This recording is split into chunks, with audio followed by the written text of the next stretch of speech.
दिने सुदामा श्रीकृष्ण को पचारि प्रभु संपर्क क्या कहुए।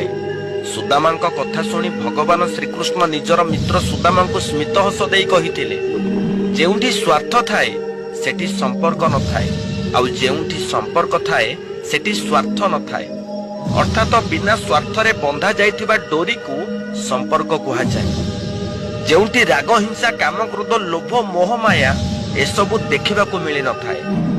धन हेबा परे जो मनीष संपर्क भूली जाए से माने केबे भी शांति रे रही पारंती नाही। किए जाने आजिर जीवनर मूल्य कालीर मशाणी रे थिबो। आजिर धनी कालीर भिकारी हेबा पाई बेसी समय लागिबनी। कालीर भिकारी आजिर धनी हेबा पाई बेसी समय भी लागिबनी।